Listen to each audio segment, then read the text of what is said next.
Hey, when I first got into the health and wellness space, I didn't know that much about the topic of weight loss. I was always blessed with a pretty high metabolism and high energy. So whenever I wanted to lose weight, I just worked out more. It just made sense to me. But then a couple years into my 40s, I was training for a half marathon and gaining weight that was definitely not muscle. And that's when I realized, oh, a lot of adults in their 40s and up, we need to focus more on what we consume versus how much we work out. About that same time, I had a good friend that was starting her health coaching business, and she reached out to me and asked me to be one of her students just so that I could provide her with some feedback on how to improve, what to tweak. So I, of course, did it because I was going to be gaining so much knowledge on the topic of weight loss for free. One of the topics that she covered really fascinated me, and it was all about how consuming alcohol affects your weight loss efforts. I didn't grasp it the first time through, so I did some research, and now I'm here and I'm wanting to share it with you.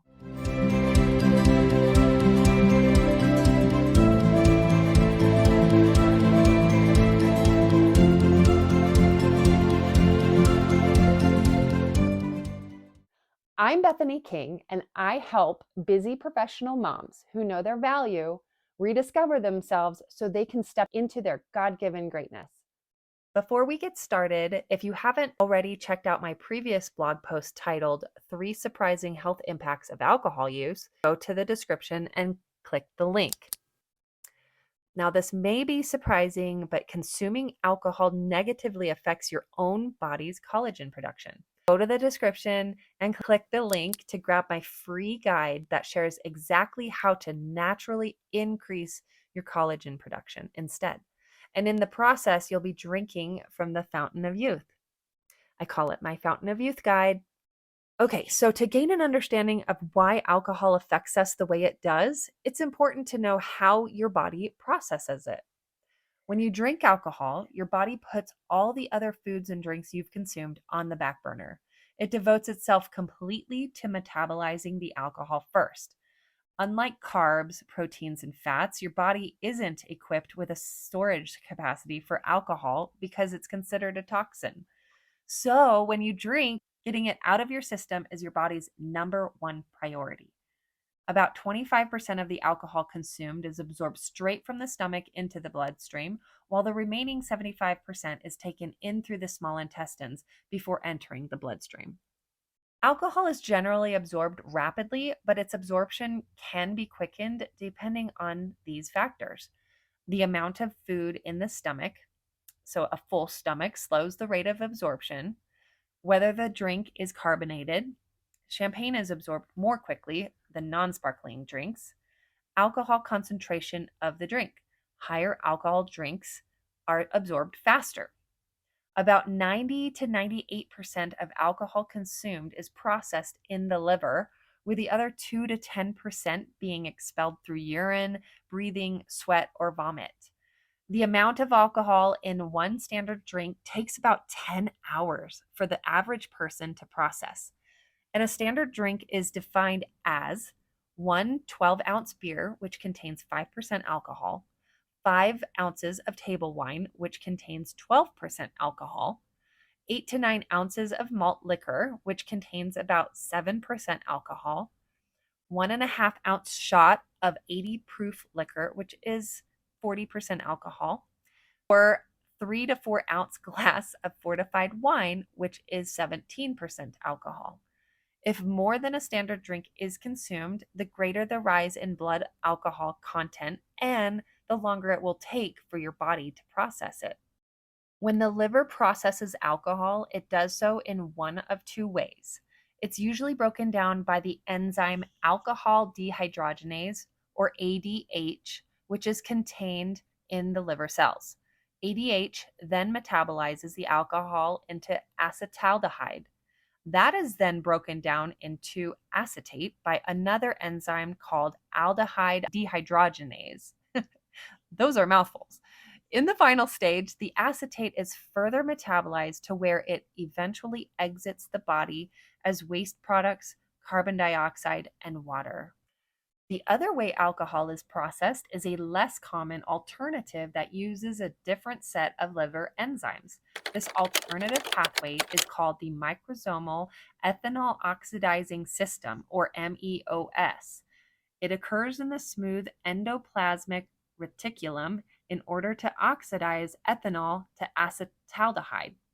While playing only a minor role in alcohol metabolism for the average individual, MEOS activity increases when the blood has very high levels of alcohol. Now that we have an understanding of how your body processes alcohol, we can investigate why it can thwart your weight loss efforts. First, the beer gut isn't just a myth. Alcohol can definitely contribute to excess belly fat. Foods and drinks high in simple sugars, such as those found in candy, soda, and even beer, are also high in calories. Consuming these kinds of foods and beverages causes your body to store it as fat, which can quickly lead to weight gain. And we don't get to choose where all that extra weight ends up, but the body tends to accumulate fat in the abdominal area. And remember, your body's metabolism of everything else stops when you drink alcohol. That includes fat metabolism. And if your fat metabolism is halted, then you're not burning fat. If you want a science backed, tried and true system to assist with weight loss, click one of the links in the description to either try my basic weight loss bundle, my gut healing and weight loss bundle, my lose weight and boost energy bundle, or my feel happier and tone up bundle. Isn't it great having choices? Alcohol also lowers inhibitions and can lead to poor decision making in the heat of the moment, particularly when it comes to food choices. Even the most die-hard dieter will have a hard time fighting the urge to dig in when intoxicated. A recent animal study found that mice given ethanol over a period of 3 days demonstrated a significant increase in food intake. This study suggests that alcohol triggers hunger signals in the brain, leading to an increased urge to eat more food. Drinking alcohol will elevate your triglycerides and cholesterol levels in your blood. Too much triglyceride in the blood can cause fatty liver disease if it builds up in the liver. This leads to insufficient liver function, which then leads to elevated cholesterol levels in the blood since the liver can't do its job to remove the cholesterol from the blood. Want a supplement to improve the health of your liver? Go to the description and click the link. So, we just learned that your body treats alcohol like a poison. It shuts down all other metabolic pathways in order to metabolize and eliminate that alcohol. This means that your body shuts down fat burning for 10 to 36 hours, depending on the dose and the individual, and longer if you indulge in drinking over the course of multiple days. Even if you aren't trying to lose weight, drinking repetitively can cause health risks to your liver, increase your cholesterol, and more. Personally, I've made drinking alcohol a pretty low priority because my health and setting a good example for my kids far outweigh the short term pleasure I get from indulging in alcohol. Last but not least, don't forget to check out my free Fountain of Youth guide. You'll be glad you did.